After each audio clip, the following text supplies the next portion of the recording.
Hey guys, this is Human Crowbar here, and I wanted to give you some general tips and tricks for tanking, for whatever it is that you need to do. Now, the biggest thing you can learn really in life is situational awareness, and I just didn't read instance chat. I was kind of in the middle of my cast, and the hunter said he wanted to change specs, but it's just a DPS. If DPS wants to go, I want to go. I'm just gonna kind of just keep going, and if he wants to change specs, he can certainly do that. Just get out of combat.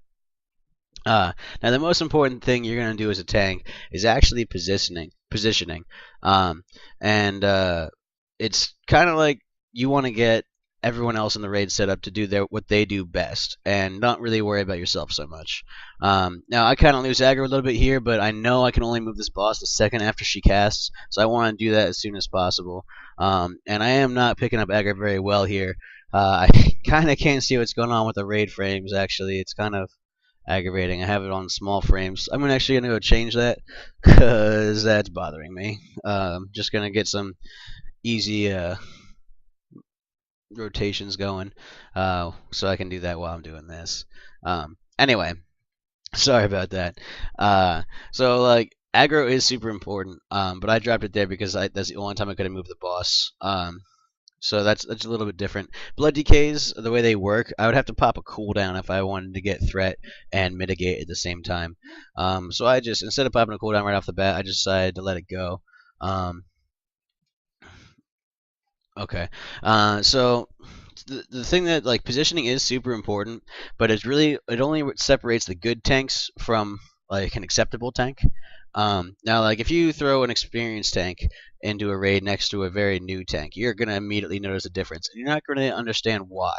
Um, and that's all positioning, especially if you don't tank. And you probably don't even know anything about it. If you have a good tank, you just leave stuff and it's easy for you to hit, right? Um, but I think I want to cover most is really like what I kind of wrap up in how to play your class, because this will get you kicked or not invited back. It's just something that's, I mean, when that's really the most important thing. Like if you want to do your job well, it's positioning. If you want to get invited back or become part of a guild, this is the part you need to do. Now I just want to mention this real quick.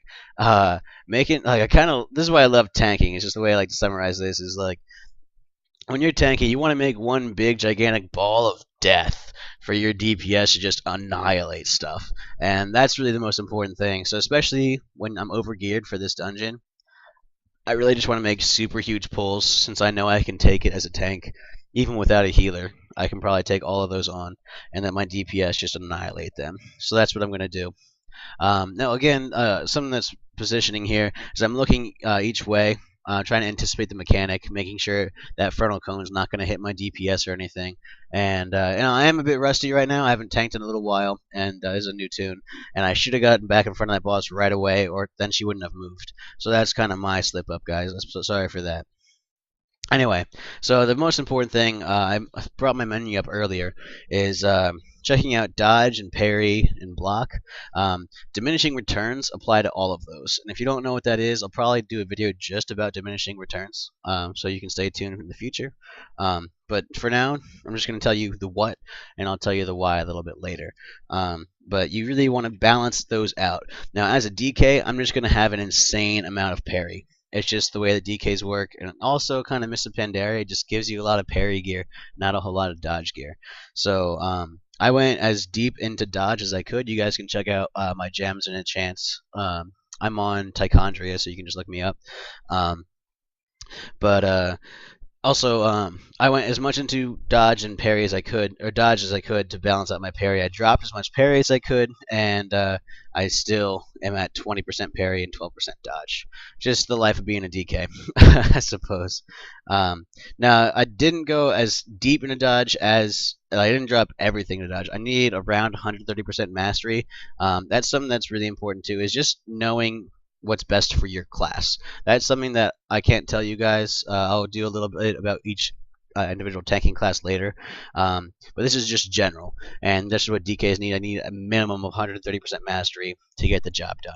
Now, I tried to tell my warrior here before he jumped in I wanted to do an LOS pull, but he jumped in and got aggro, and that means he's going to get aggro a little bit later.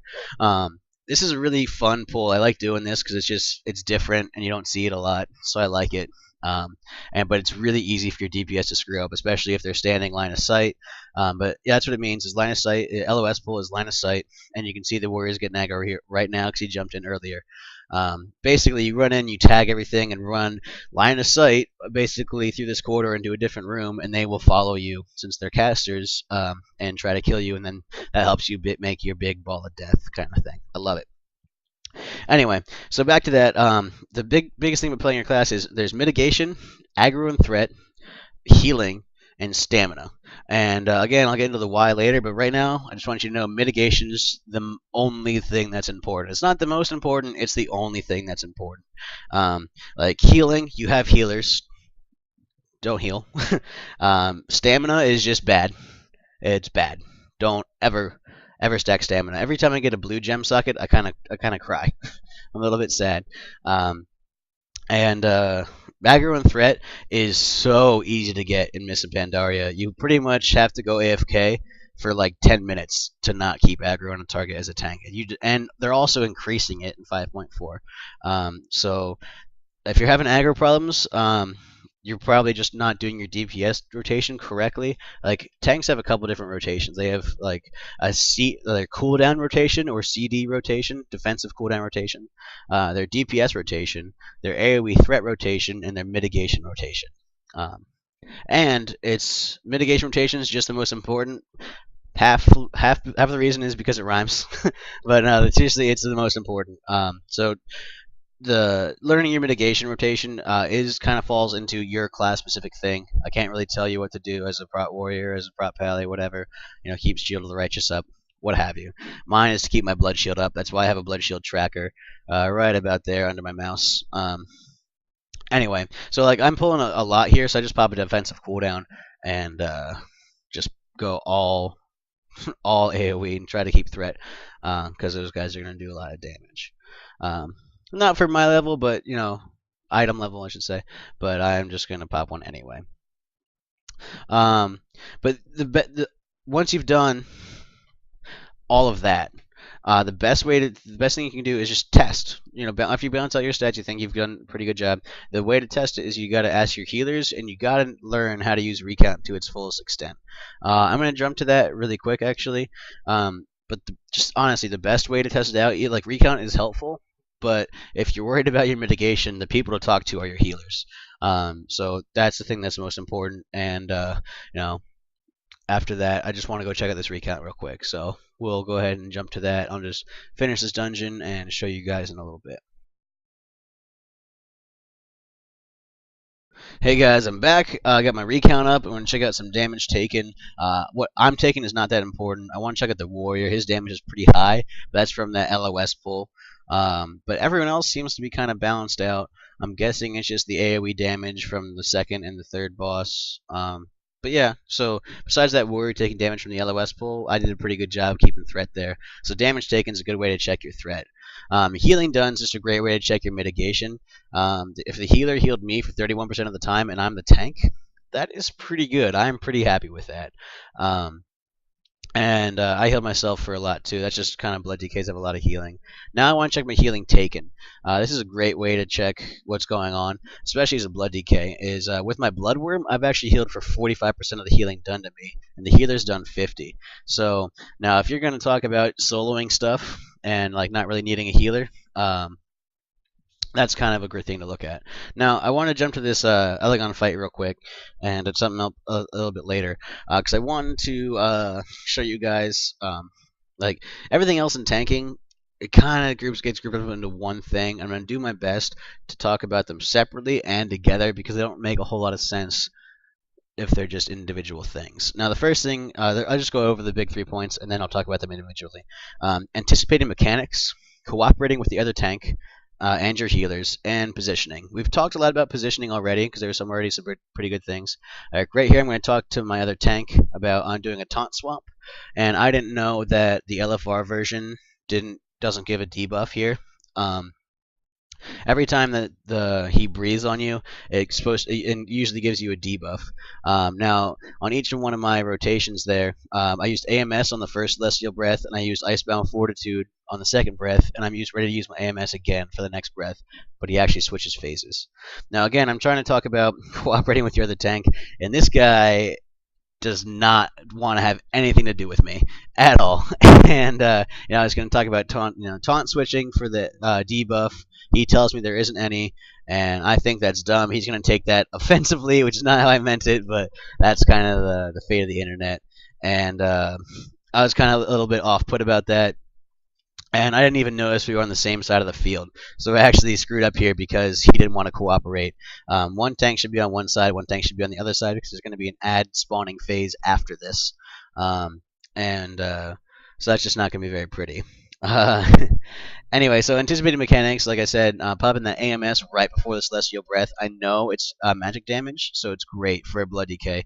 You can AMS every other one, which is awesome. And I tried to cooperate with another tank. He just wasn't having any of that. But I'm just gonna try to jump ahead because inside of positioning, there's something really important called boss creep. And I'll probably do a whole video about it later. But I just kind of wanted to showcase this too because I know that some new tanks. This is a really good fight for new tanks to learn. Because it's really tank intensive. So I'm going to go ahead and jump to the next fight in this LFR. Just give me a second for this quick jump. Alright, so I forgot to record this. I forgot that I wanted to record it, so I actually kind of jumped in the middle of Devastating Combo.